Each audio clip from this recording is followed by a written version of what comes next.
السلام عليكم ورحمة الله وبركاته.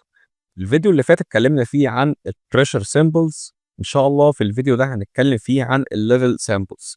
دلوقتي أنا عندي الlevel بيكون موجود في تنكات، في vessels، في separators، الكلام ده كله. أنا دلوقتي محتاج إن أنا أتحكم في الlevel، عشان كده لازم يكونوا عبارة عن رموز موجودة في الP&ID تقول لي مثلا إن هنا في level plus أو level indicator أو level transmitter أحطه هنا بحيث إن أنا أقيس الlevel وأتحكم فيه. طب يبقى أنا دلوقتي باقيس الlevel، خلّينا كده ندّي introduction عن الlevel. يبقى هو دلوقتي الlevel ده هو عبارة عن حاجة مهمة جدًا أنا محتاج إن أنا أتحكّم فيها، سواء هو بقى موجود في vessel، في tank، في reactor، في distillation column وهكذا. طيب إيه المكونات بتاعته؟ ممكن يكون عبارة عن level glass زي ما إحنا شُفنا قبل كده الشكل بتاع level glass. ممكن يكون عبارة عن حاجة اسمها displacer زي عوامة كده، capacitance، tubular system، الكلام ده كله. ممكن يكون عبارة عن دلتا بي ترانسميتر الكلام ده. طيب إيه علاقة الليفل بالpressure؟ زي ما إحنا قُلنا قبل كده، لمّا الليفل جوّه التانك بيزيد ده معناه إن الهيدروستاتيك pressure على الbottom بتاع التانك بيبدأ إن هو يزيد، وبالتالي في علاقة طردية ما بين الpressure وما بين الlevel. فأنا لو قدرت إن أنا أقيس الpressure فده معناه إن أنا ممكن عن طريق معادلة إن أنا أقيس الlevel بتاعي. تمام، تمام. يبقى أنا دلوقتي محتاج إن أنا أقيس الpressure وبالتالي أحوّله لlevel، سواء مثلًا في تانك مُغلق وهكذا.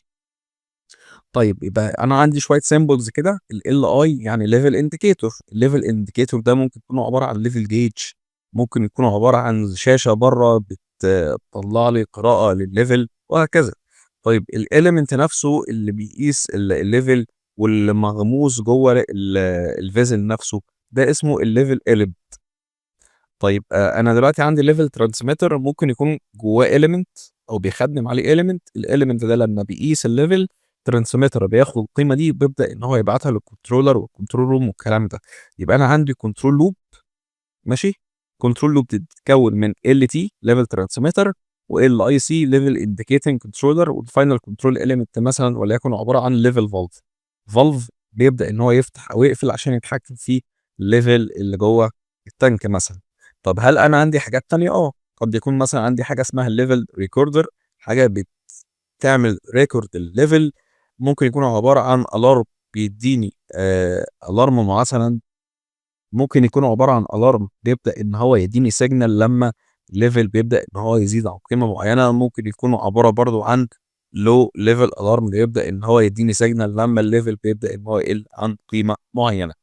طب يا ترى بقى إيه الsymbols؟ إحنا يعني ادينا introduction كده عن الlevel transmitter والlevel measurement والكلام ده كله. طب يا ترى إيه بقى الlevel transmitter أو الindicator شكلهم عامل إيه في الD&ID أو الprocess flow diagram أو الكلام ده كله؟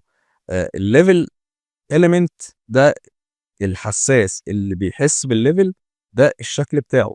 طبعًا زي ما إحنا قُلنا قبل كده هو بيكون included في الLT، فلو أنا شُفت LT ده معناه إن هو أصلًا جواه level element included جواه بيبدأ إن هو يقيس الlevel بتاعي.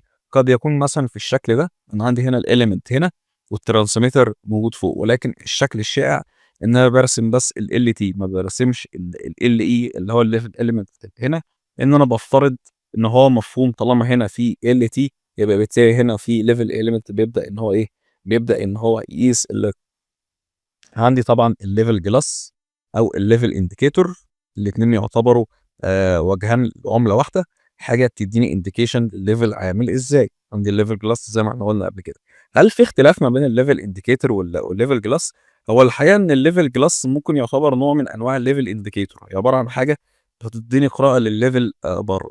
طب لو أنا عندي level transmitter في شاشة برّه، الشاشة دي أقدر أقول عليها إنها indicator ولكن هو في نفس الوقت transmitter. عشان كده في بعض الأحيان بنقول عليه LIT level indicating transmitter، يعني هو بيدّيني قراءة برّه في الfield وفي نفس الوقت بيبعت لي الإشارة دي للcontroller والcontrol room عندي. في بعض الأحيان ممكن يكون الlevel indicator ده هو عبارة عن بكرة، البكرة دي لمّا الlevel اللي جوّه التانك بيبدأ إن هو يعلى أو بيبدأ إن هو ينزل، البكرة دي بتبدأ إنها تطلع وتنزل، وبالتالي هو الindicator يعني نوع منه هو الlevel glass ولكن في أنواع تانية. طيب الحاجة اللي بعد كده هو الlevel recorder، حاجة بتعمل record للlevel. level controller والاي تو بي او الاي تو بي كونفرتر او الاي تو بي ترانسديوسر، عباره عن جهاز بيحول اشاره كهربيه لاشاره نيوماتيك زي ما احنا قلنا قبل كده. طيب ممكن برضه يكونوا عباره عن حاجه اسمها اي تو بي، والفكره هنا ان الالكتريك ممكن يكونوا عباره عن اشاره كهربيه كامبير ككارنت، فبيتقال عليه اي تو بي. طب لو انا بحول فولت لنيوماتيك سيجنال، اشاره كهربيه بالفولت لاشاره هوائيه بالضغط، في الحاله دي بيتقال عليه اي تو بي. يبقى الاي تو بي تقدر تقول عليه ان هو نوع من انواع الاي تو بي، لان الاي تو بي هو فيه نوعين، الاي تو بي نفسه والفولتج تو نيوماتيك سيجنال نفسها. طب هل انا عندي حاجات تانية؟ زي ما احنا قلنا قبل كده، انا ممكن يكون عندي حاجه اسمها ليفل ريكوردر كنترولر، وده موجود في الفيلد ولا موجود في ريموت لوكيشن؟ لا، ده موجود في ريموت لوكيشن. عرفت منين؟ من الخط الهوريزونتال اللي موجود في النص. عندي ليفل الارم، ماشي، كلمه الايه اللي هي الحرف الثاني زي ما احنا قلنا عباره عن الارم، برضو موجود في ريموت لوكيشن. عندي ليفل ريكوردر، عندي ليفل انديكيتنج كنترولر، عندي ليفل الارم هاي. يعني ايه بقى هنا ليفل الارم هاي؟ كلمه ليفل الارم هي مش مدياني انديكيشن هو الالارم ده هاي فاليو ولا لو فاليو. يعني لما الليفل هيزيد ممكن يديني الارم، طب ما لما الليفل هيقل برضه هيديني الارم. هنا مش محدد، انما هنا تحت لا، هو هنا بيقول لك ايه؟ ده ليفل الارم هاي، يعني لما الليفل يزيد عن قيمه معينه ساعتها في الحاله دي ليفل الارم هاي هيبدا ان هو يتاكتف عندي على الكنترول روم مثلا او في البي سي اس. طيب هنا برضه كذلك ليفل الارم لو، ده معناه ان الليفل لما يبدا ان هو يقل عن قيمه معينه برضه الليفل هيبدا ان هو ايه؟ يديني سيجنال معينه ان الليفل قل عن قيمه معينه.